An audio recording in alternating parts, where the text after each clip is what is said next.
Əbülqasim Mustafa Muhammed sallallahu aleyhi və alihi və səlləm.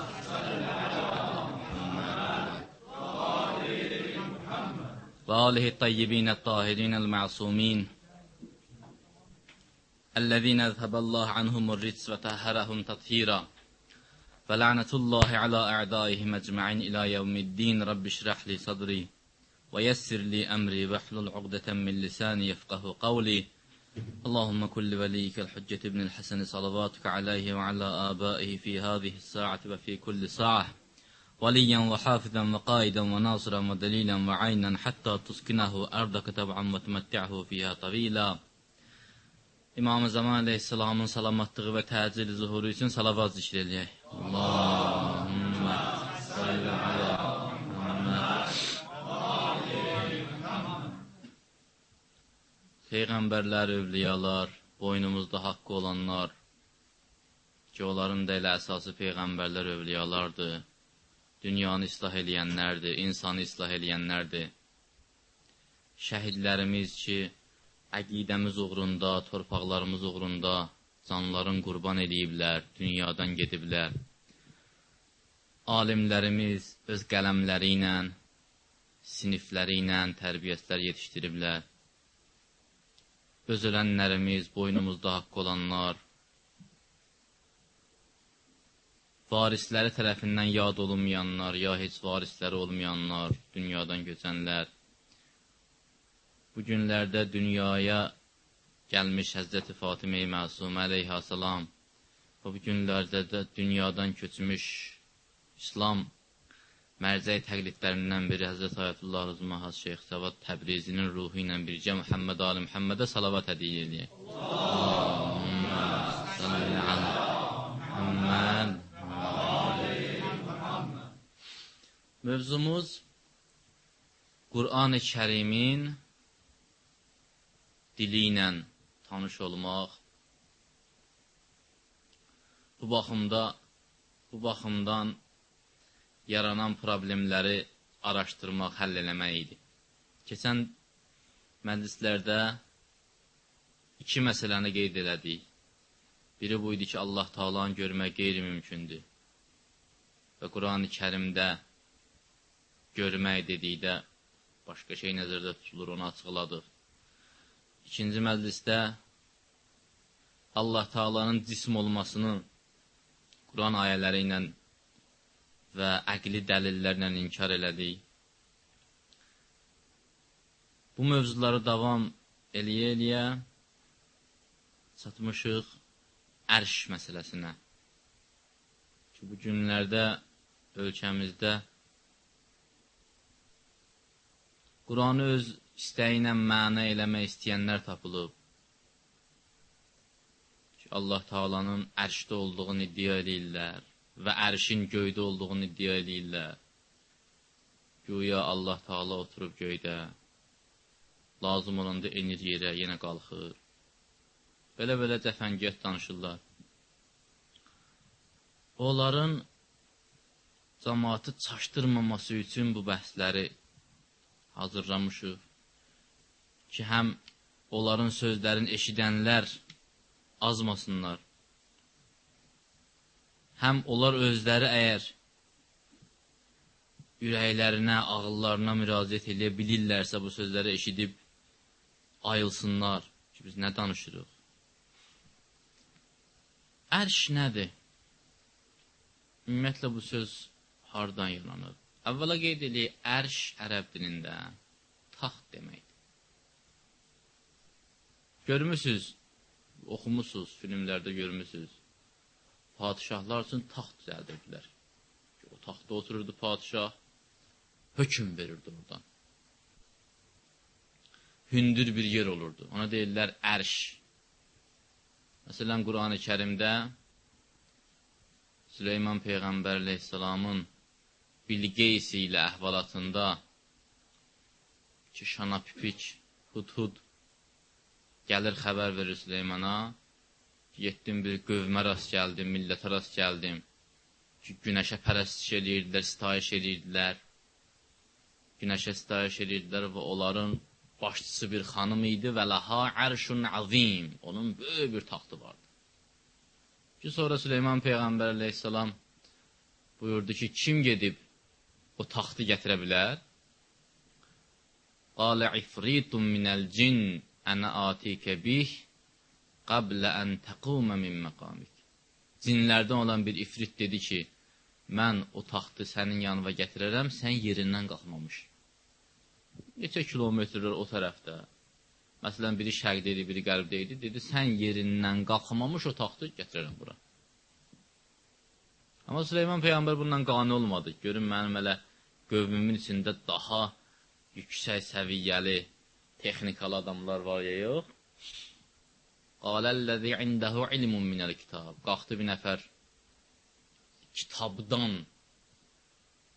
Bir sözü ərəblər çox böyük, əzəmətli demək üçün deməzlər nədən ibarət.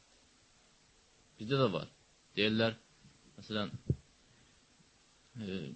ağsaqqallarımız deyir, Stalin dövründə kişi deyəndə kim nəzərdə tutulurdu? Stalin.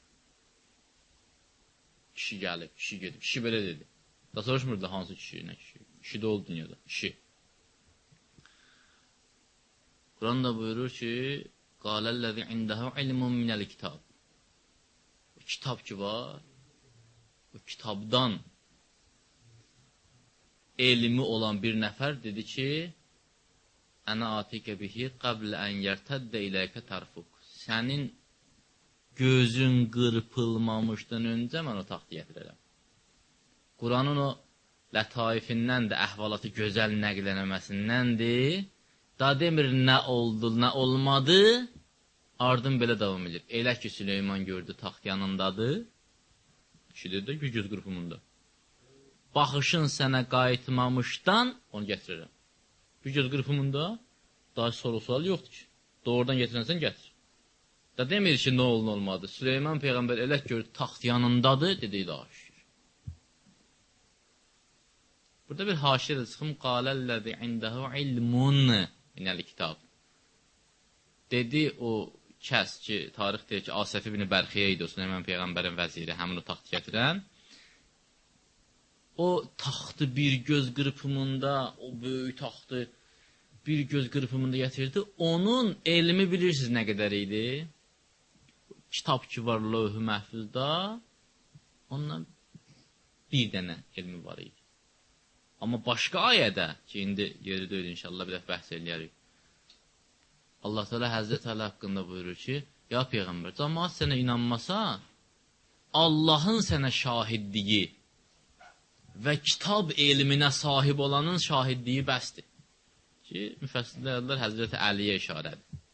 Kitab elminə sahibdir bu. Həmin o kitab ki, onun bircəciyin Asəf ibn Bərxiyə əldə eləmişdi, teyyül ərz eləyirdi, aləmi qatırdı bir-birinə. Dünyanın qanunları bunun hesad idi. Daha dünyanın başında təyyarənin getmirdi. Süleyman Peyğəmbər kimi böyük şəxsiyyət, gözün qırpan kimi gör taxt yanındadır. Sürətə bax, qüdrətə bax. Nə idi? O kitabdan bir dənə var idi. Həzrət Əli haqqında deyir ki, kitabın sahibi, kitab elminə malik olan şəxs. Allah bilir o elmdə, o kitabda o elmlərdə nə qədər var, hamısı. Ərş taxt deməkdir. Taxt nə deməkdir? Əgər taxtdan məqsəd, elə belə stul olsa, kreslo olsa, onda niyə padişah üçün xüsus taxt düzəldirlər? Padişah taxtı, yəni qüdrət taxtı.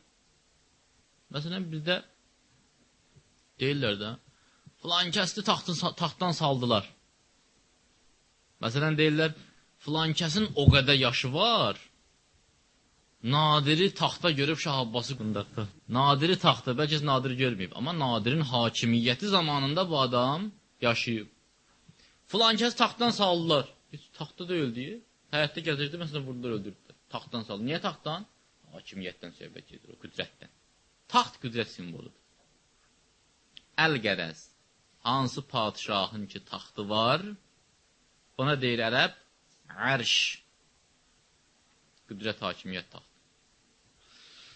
Quran-ı Kərimdə də təxminən mən yazmışam 1, 2, 3, 4, 5 dənə yeri mən yazmışam.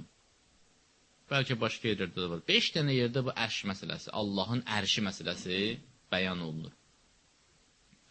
Bu yerlərdən biri Taha surəsidir.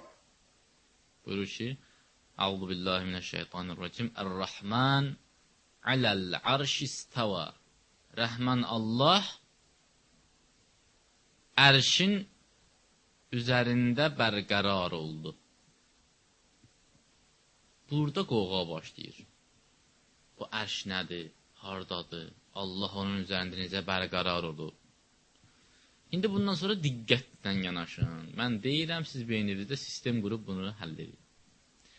Əvvəla baxmaq lazımdır Qur'an-ı Kərimin, yenə dedim, dilinə. Əgər sizə bir cümlə verələr, məsələn, belə bir cümlə. Mən gəldim bura,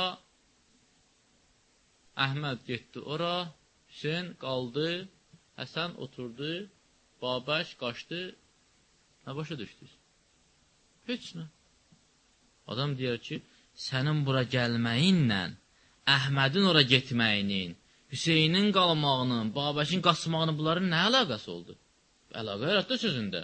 Nə demək istədin sən? Əgər biz Qur'an-ı Kərimə belə baxsaq ki, cümlələrin bir-birinə əlaqəsi yoxdur, əstəğfirullah, onda Qur'an-ı Kərim ki, biz əzəmətlə yad eləyib Peyğəmbərin möcüzəsi deyirik, utanarıq o söz deməyə. Qur'an-ı Kərimin cümlələrinin bir-birindən sıx əlaqəsi var. Məsələn, burada Ər-Rəhman aləl-ərş istava. Rəhman Allah ərşin üzərində bərqərar oldu.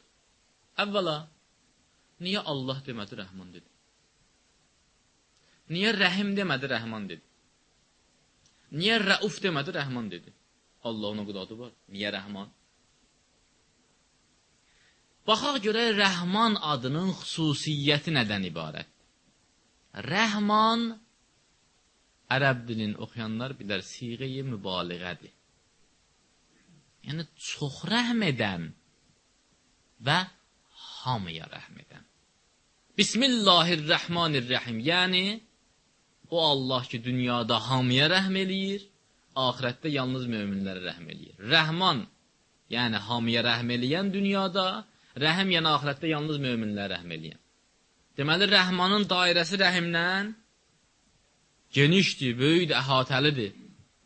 Xeyr ola, ərşin üzərində bərqərar olmaqla Rəhman adını Allah burada gətirir. Niyə? Allah Teala ki, ləğv söz danışmaz, əstəğfirullah.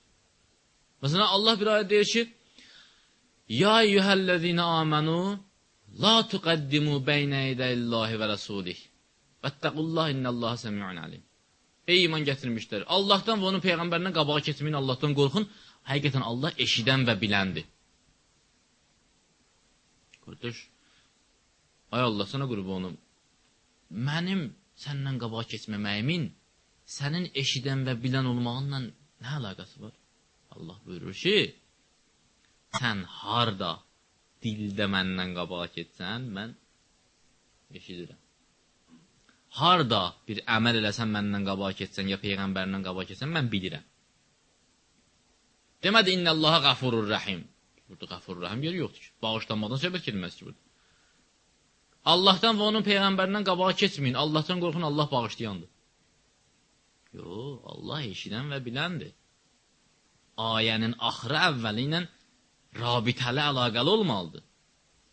Hətta mərhum müfəssir Allamə Təbatəbai rəhmətullahi aləy yazır ki, o huruf-u müqəttəəki surələrin əvvəlində var. Məsələn, Yasin, Taha, Hamim, Kaf, Haya, Ayn, Sad. Bunların hər birinin o surənin ümumi mühtəvası ilə rabitəsi var. Ona görə deyir ki, baxın, hansı surədə, məsələn, hansı surənin əvvəlində gəlib Hamim, həmin surələrin hamısının mənası oxşardır. Bir-birlərinə oxşayır. Nəsə əlaqəsi var. Quran belə bir kitab. Quran tapmaca deyil, müəmma deyil. Quran-ı Kərimin içi var, bətini var. Amma beyinlə tapmaq lazımdır. Salavat Muhammed alın. Allahümmə salli ala Muhammed Ər-Rəhman, yəni hamıya rəhm eləyən. Aləl-ərş istava. Ərşə sahib oldu. Ərşin üzərində bərqərar oldu. Məlum olur ki, indi ki, Rəhman hamıya rəhm eləyən deməkdir və ərş qüdrət taxtı deməkdir. Deməli, buradan bu məna çıxır ki, Allah Taala ərşə bərqərar oldu, ərşə hakim oldu, yəni qüdrəti bütün kainatı tutdu. Bu sözü ispat edən başqa şeylər də var. O bir ayə, ardında buyurur ayənin, Ər-Rəhmanı aləl ərş istəva, Rəhman Allah ərşə bərqərar oldu. Ləhu ma fis-səmavati və ma fil-ərd, göylərdə və yerdə nə varsa onundur. Və ma beynəhuma, göylərlə yerlərin arasında nə varsa onundur. Və ma təhtəs-səda, yerin altında nə varsa onundur. Məlum var, burada yerləşməkdən söhbət getmirmiş ki, Allah hardadır, harda deyil. Sən ki, durub deyirsən, Allah göydə də ərşin üstündədir. Nəyə əsasən deyirsən? Deyir, bu deyir, Ər-Rəhman ərşdə var. Ay kişi, burada Allahın yerindən söhbət getmir ki. Allahın yerindən söhbət gedirsə, bəs niyə bu ayələr deyir? Allah hər şeyi bilir, Allahındır göydəklər, yerlər, onların arasında, onların altında. Bunun yerləşməyə nə dəxli var? Əgər desəydi ki, Allah göydə, deyir, məsələn, Allahu, məsələn, həllə fissəma. Ya məsələn, qaədə fissəma. Belə bir söz deyərdi. Və salam dayanardı, mövzu dəyişərdi. Burada deyir ki, Ər-Rəhman aləl-ərş istəva. Rəhman Allah ərşin üzərində bərqərar oldu.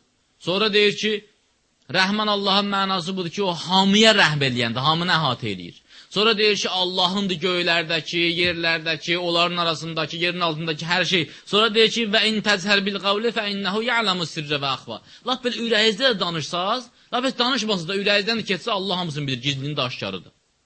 Burada Allahın məkanından söhbət getmir, yerləşməyindən söhbət getmir. Burada Allahın qüdrətindən söhbət gedir. Hər şey onundur. Yer də onundur, göy də onundur, ərş də onundur. Hər şey onundur. O ərşin deyil, ərş onundur. O ki deyir Allah Taala ərşdə qərar tutub, bunun mənası budur ki, o ərşindir də. Ərş olmasa Allah harada oturacaq? Yeri yoxdur ki. Qaldı göydə onların Allah. Bu bir məsələ. İkinci məsələ. Baxırıq həmin o 7 ayə ki dedim. Yəni diqqət eləyin. Harada ki Ər-Rəhman aləl-ərş gəlib, ardıca olan ayələrin mənalarına baxın, sözlərin.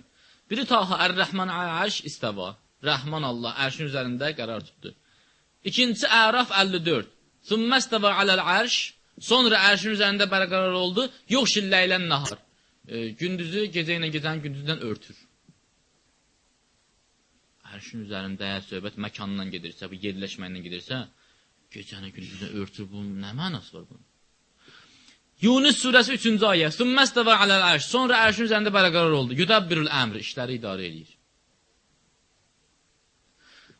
Səzdə 4. Sümməstəva aləl-ərş, ərşin üzərində bərqərar oldu. Ma ləkum min dunihi min vəli. Ondan başqa sizin dostunuz, hakiminiz yoxdur.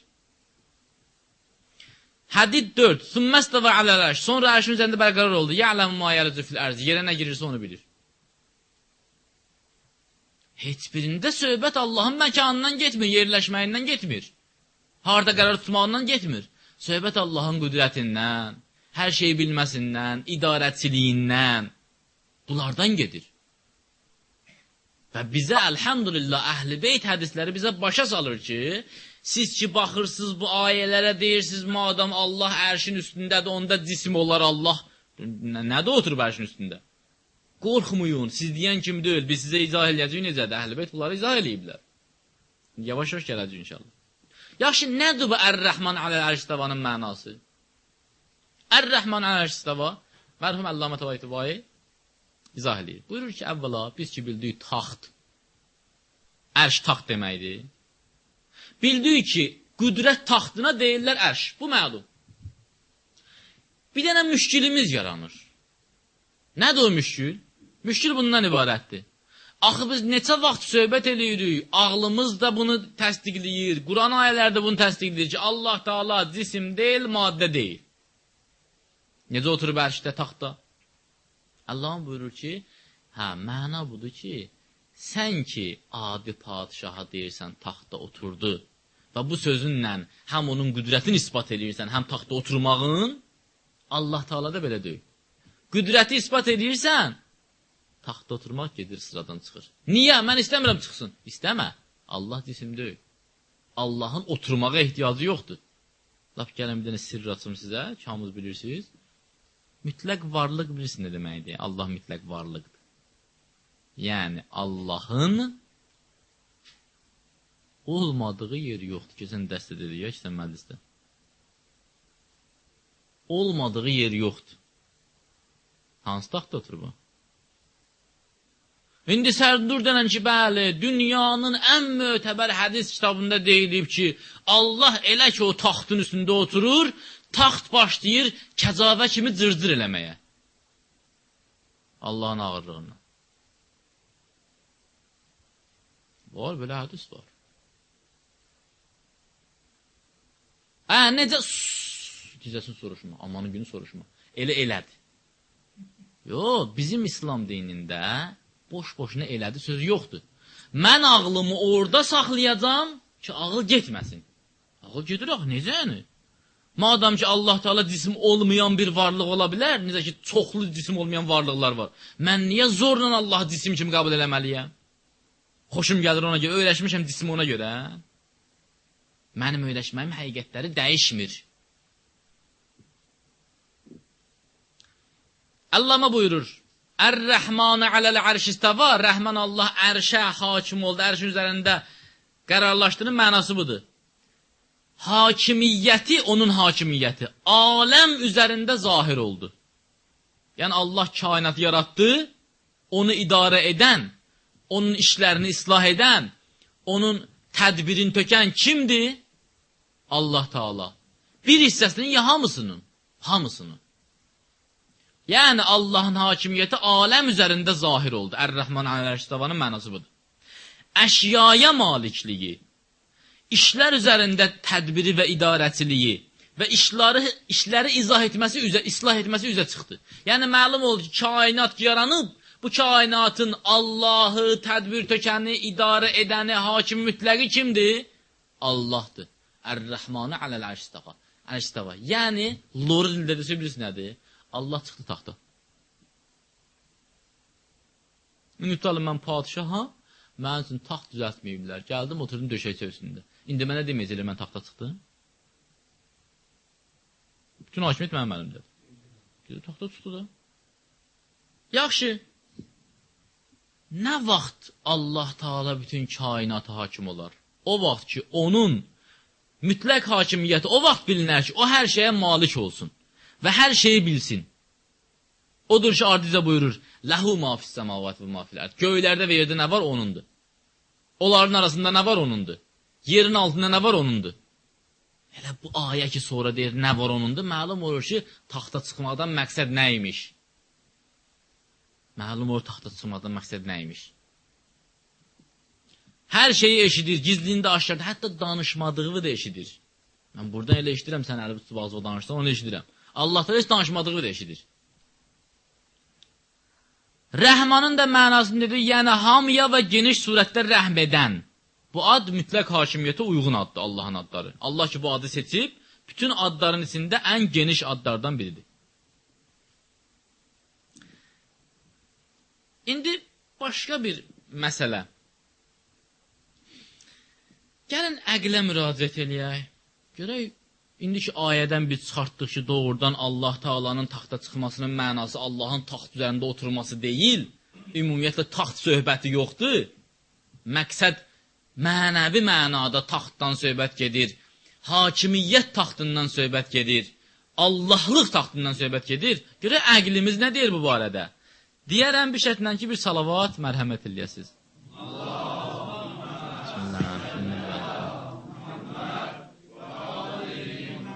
Allah Teala'nın heç nəyin üzərində dayanmağa, heç nəyin içinə girməyə, yerləşməyə ehtiyacı yoxdur. Niyə?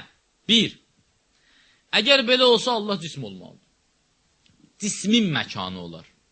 O yerdə ki, oturub, istər otursun, istər havada olsun, dəxli yoxdur. Onun tutduğu məkan, o həcm, odur.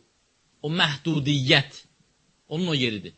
Allah Taala belə yerə malik olsa, olar cisim. Allah da hər hansı işğal eləsə, yer kimi tutsa və o biri yer Allahdan boş olsa, olar cisim. Filan kəs taxtda oturdu, əgər biz bunu cismi mənada qəbul eləsək, o deməkdir ki, həmin adam oturdu o taxtda. Yəni, o biri yerdə o yoxdur, orada var. Allah da taxtda oturdu, mənası budur ki, Allah oturub orada, o biri yerdə Allah yoxdur. Amma biz oxumuşuq, vəhvə məəkum əynə mə kuntum. Harada olsuz o sizinləndir. Heç bir iki nəfər pıçıltıyan yoxdur ki, üçüncüsü Allah olmasın. Və demişik ki, əgər Allah Taala cisim olaraq, maddə olaraq hər yerdə olsa, onda yerə biz olmuyor, bizə yer yoxdur. Deməli, cisim deyil, Allah hər yerdədir.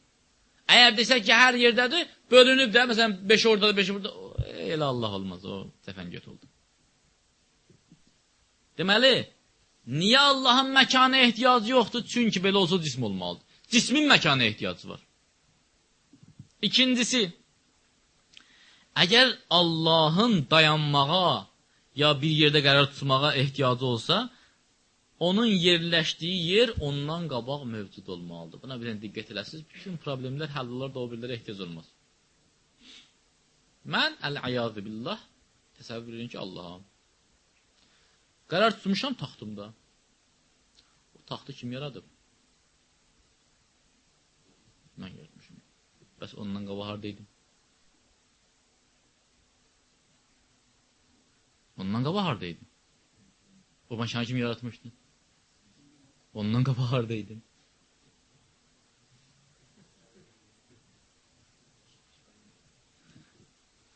İmam Sadiq Aleyhisselamın huzuruna bir nəfər gəlir, tövhid barəsində soruşur. Soruşur ki, ağa, niyə Allah ikidən ola bilməz? İmamlar hər kəsin öz beyninə uyğun cavab veriblər də. Allah ki, bir dənədə ona şək şübhə yox. Amma hər kəsin beyni axı, müəyyən bir xətlə işləyir. O xətti qırmaq lazımdır. Ki, beyin avazısın, ağlı başına gəlsin, sakit qalsın, danışmasın, qulaq asın. İmam buyurur ki, təsəvvür elə ki, 2 dənədir.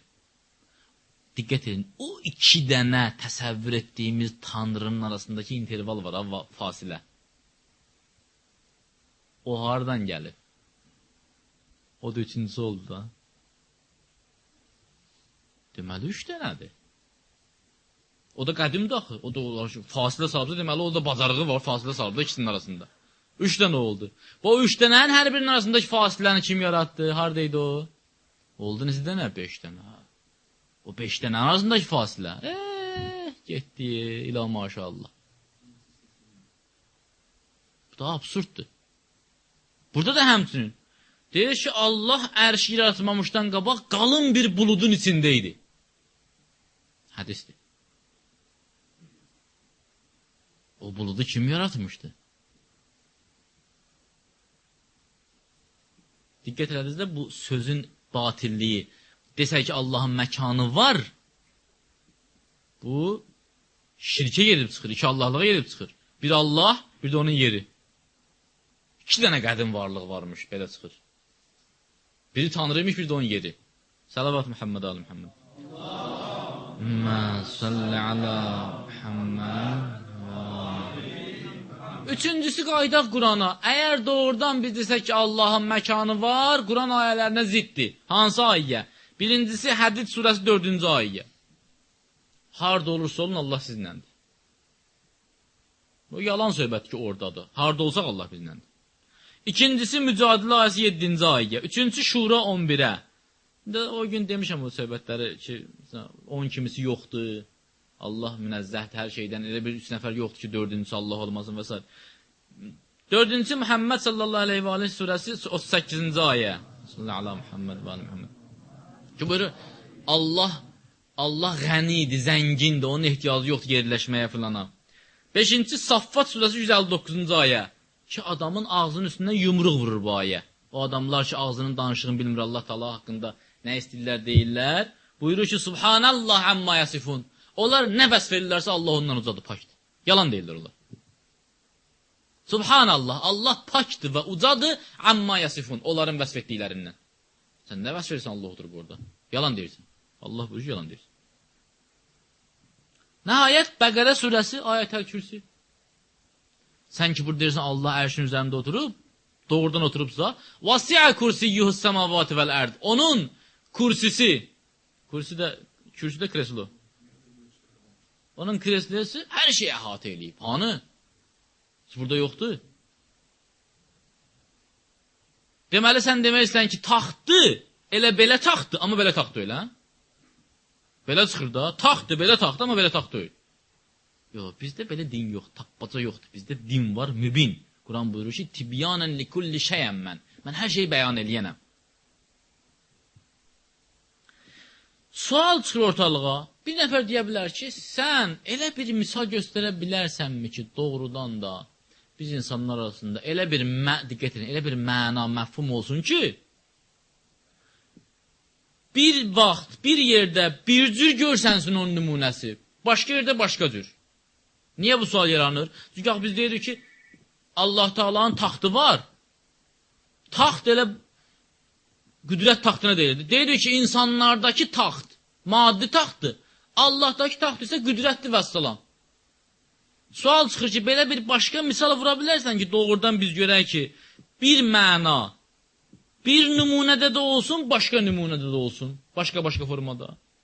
Mərhum Allama buyurur, bəli. Məsələn, bax, beynimizə görə misal vururam. Silah. 15 əsr bundan qabaq silah nəyə deyirdilər? Məsələn, təbərzinə, qılınca, niziyə. 18-19-cu əsrlərdə dayan doldurum tüfənginə deyirdilər silah. İndi silah deyirlər lazer şüasına. Lazer şüasının nə dəxli var o qılınca, niziyə? Heç oxşuyur? Qətiyyən oxşamır. Nədə oxşuyur? Effektində. O da öldürür, bu da öldürür. O da silahdır, bu da silahdır. İşıq, çıraq. Neçə əsr bundan qabaq tökürdülər yağı. Zadın içinə, qəndilin içinə yandırırlar, işıq cəldirirlər, şam yandırırlar. Sonra neft filtələri cəhdlər. İndi nədir? O deyil. Nə neft var, nə yağ var. Onda o çıraq deyil də. Ya neft olmalı ya çıraq deyil. O da çıraqdır. Çünki həmin effekti verir. Ondan da yaxşı effekt verir. Günəşin şüası. Nə yağ var, nə neft var, nə elektrik var. Yanır orada sərdaşımız. O da işıqdır. Deməli, effekt əsasdır, maddələr yox. Mümkündür, mənim taxtım olmalıdır, qoşunum olmalıdır, mən padişah olum.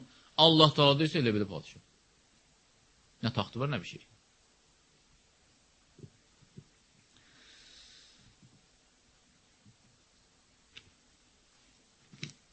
Allama buyurur ki, ən elementarı budur. Biz bilirik ki, Allah cisim deyil, maddə deyil. Maddə olsa ehtiyac olmalıdır. Ehtiyac olan Allah ola bilməz. Bu yerində taxt sözünü götürürük. Qüdrətini Allah'ın ispat edirik. Taxtı tullayır gedir. Peyki görmüsünüz də göyə uçanda. Gedir bir yerə çatır. Qənət quyruğunu atıram son tərəfə. Özü başda getməyin. Estağfurullah, belə bir misal. Allah Teala barəsində taxtı gətiririk. Bəli, Allah'ın taxtı var. Amma sən deyən taxtdan deyil. Onlara o tərəfə qüdrət qalır Allah. Salavat-ı Muhammed Ali Muhammed. Allahümme salli ala Bir də Quranın dillərindən biri budur. İnsan baxmalıdır, Quran özü-özünü ilə tərif edir. Quran deyir ki, mənim bəzi ayələrim mütəşabihdir. Yəni, sizə çaşqınlıq yarada bilər. Niyə? Çünki bəzi mənalar var, onu söz ifadə eləyə bilmir. Bəzi mənaları söz ifadə eləyə bilmir. Çatdıra bilmir. Ona görə də sözün nöqsanına görə o məna söz qəlbinə düşəndən sonra insan çaşa bilər. Quran buyurur, mənim bəzi ayələrim mütəşabihdir. Bəzi ayələrim möhkəmdir, açıq-aşkardır. Siz ki, rast gəldiniz mütəşabih ayələrə çaşdınız, onları məna eləyin möhkəm ayələrlə. Möhkəm ayə nədir? Ləysə kəmislihi şeyun. Allah kimisi yoxdur. Bənzəri, oxşarı yoxdur. Möhkəm ayə nədir? Subhanallahi amma yasifun. Nə vəsf eləyirsiniz, eləyin yalandır. Allah Teala ondan pakdır. Bu möhkəm ayə. Bu tərəf gəl görür ki, Ər-Rəhman alə ərşistəvə. Allahın ərşi var. Neyniyim? Bunu ölçəcəksən həmin ayələrlə. Allahın ərşi maddə ola bilər, yox. Taxt ola bilər, yox. Necə də Allahın ərşi, Allahın qüdrəti var. Bəsdir, bəs salam. Sual sortalığa, bəs Allah Teala niyə ərş deyir? Olmaz deməsin. Niyə taxt deyir? Niyə deyir əl var, nə bilim, üzü Allahın şöhrəti falan. Niyə bunlar deyir? Qardaşlar, Quran ərəblərə nazil olub, o ərəblərin intellektual səviyyəsi hətta səndən məndən də aşağı idi. Ərəb dilində nazil olub. Qardaş şirkətdə işləyir.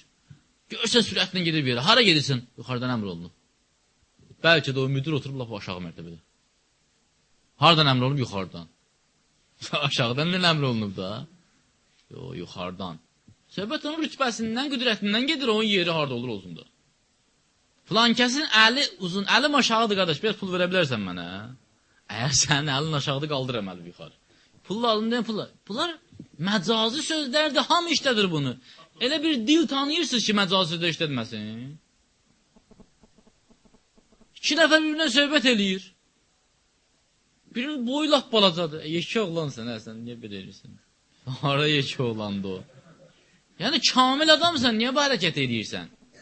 Bunların məcazi sözlərdir. Filankəsin əlinə baxır. O qalır o şəhərdə, o da o biri şəhərdə. Necə əlinə baxır? Bunlar hamısı məcazi sözlərdir. Bu ərəblərdə işlənilib, Quran-Kərimdə bu sözlərdən istifadə eləyir.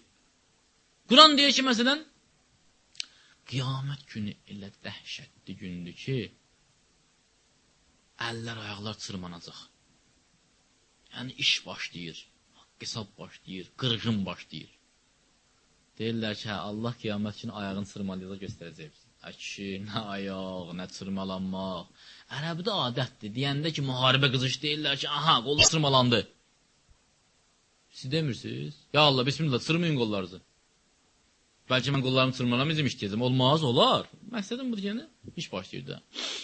Təmsildir, misaldır, oxşatmadır, bənzətmədir, məcazi sözlərdir ki, həqiqəti başa salmağa. Quran deyir ki, yada sal bizim bəndəmiz Davudu, onun əlləri var idi. Böyük sözdür. Kimin əli yoxdur ki? Əgər Quran-Kərim belə bəsit danışsa, Davud Peyğəmbər mənim böyük bəndəmdir, çünki onun əlləri var idi. Buradan deyək ki, Quran-Kərim düzgün sözdür. Əllər, yəni qüdrəti var idi. Davud Peyğəmbər nə rütbəsi olub? Padişah olub da. Qüdrəti var idi. Bəsirəti var idi. Quranın öz dili var. Keçək hədislərə. Həzrəti Musa ibn Cəfər əleyhissalam, İmam Kazım əleyhissalam buyurur, Ər-Rəhmanə aləl ərş istəva. Yəni, Allah Teala aləmdə nə böyük, nə kiçik, nə iri, nə xırda, nə varsa hamısına hakimdir. Ərş, yəni bütün kainat. Allah hamısına hakimdir. Ər-Rəhmanə aləl ərş istəva, yəni Allah kainata hakim oldu. İmam Sadiq əleyhissalam buyurur, Ər-Rəhmanə aləl ərş istəva, yəni Allah Teala'ya heç nə başqa şeydən yaxın uzaq deyil. Nə sən ona məndən çox yaxınsan, nə mən ona səndən çox yaxın uzağam. Əlbəttə o mənəvi yaxınlıq ki var, çox ibadət edən Allaha yaxın olur. O məsafə yaxınlığı deyil ha. Heç görmürsünüz ki, bir dən Peyğəmbər, imam insanlardan fasilə tutsun, geçsin yuxarı. Elə bizim aramızdadır. Amma Allaha daha yaxındır. Mənəvi baxımdan. Mənəviyyətdə məsafə olmur, həcm olmur, ölçü olmur. Deyirik ki, Allah qatında insan gərək məqamı olsun. Görsən fikir, Allah qatı. Görsən haradır? Allah qatı elə buradır. Elə sənin qəlbindir. Hədis buyurur ki, Qalbul mümin ərşur rəhman. Müminin qəlbi Allahın ərşidir. Niyə? Çünki müminin qəlbinə kim hakimdir? Allah Teala hakimdir də. Əleyhissalam buyurur, yəni, bunun mənası Ər-Rəhmanə aləl ərşdə və yəni Allahın idarətliyi bütün kainata hakimdir. Onun əmrləri nafizdir, qalibdir, ucadır. İmam Sadiq əleyhissalam buyurur, kim güman etsə ki, Allah bir şeydən əmələ gəlib, ya bir şeyin içindədir, ya bir şeyin üzərindədir, Allaha şərik qoşmuş olur. Niyə? Birincisi ona görə ki, əgər bir şəxs güman eləsə ki, Allah bir şeydəndir, onun mənası budur ki, əvvəl o şey var idi, sonra Allah ondan əmələ gəldi. Amma Quran buyurur, qul huvallahu əhəd, Allahu səməd. Ləm yəlid və ləm yulad. Doğmayıb və doğulmayıb, törəməyib və törənməyib. İkincisi, kim fikirləşsə ki, o bir şeyin üzərindədir, onda belə çıxır ki, Allah Taala'nın ehtiyacı var, kimsə onu daşısın, nəsə onu daşısın. Öz başına ola bilmir. Gələk nəsə olsun, onun üzərində qərar tutsun. Kim fikirləşsə ki, Allah Taala bir şeyin içindədir, Allahı məhdud edib. Deməli, ondan çöldə o yoxdur da. Biz otağın içindəyik, yəni nə? Yəni çöldə biz yoxuq.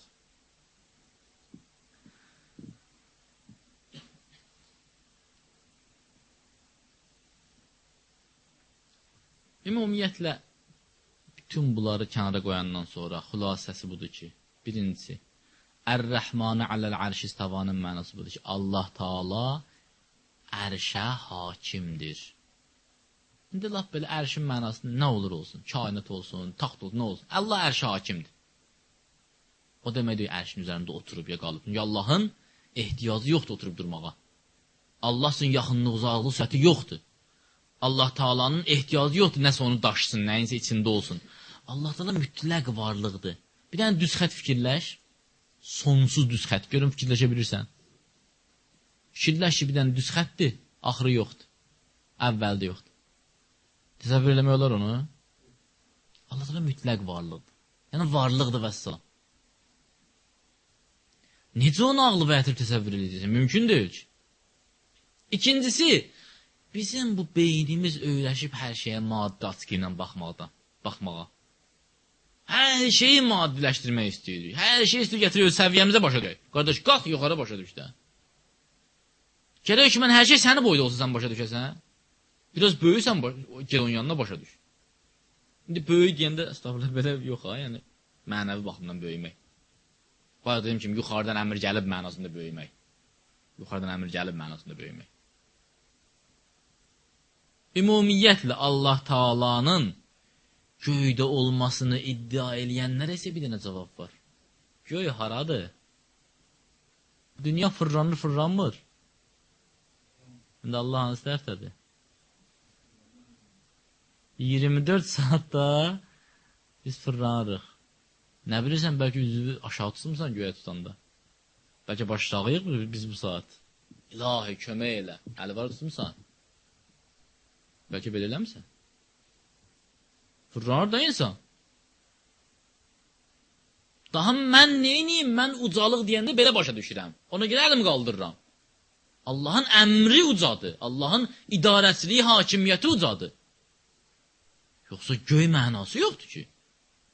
Ümumiyyətlə deyir ki, insanı qəbir sıxır, sümüklərin sındırır. Gedək asaq qəbir görür, sümüklərin sındırır bunu. Hüsn eləməyib qəbir onu. Söhbət bu qəbirdən getmir ki. Mənəvi qəbirdən söhbət gedir. O qəbirdən söhbət gedir ki, o mənəviyyətdən söhbət gedir ki, insan o mənəviyyatı imanla, pak əməllərlə, səmimi qəlblə, ixlasla, Allahın əmrinə itaat etməklə yaşamasa, dərk edə bilməyəcək.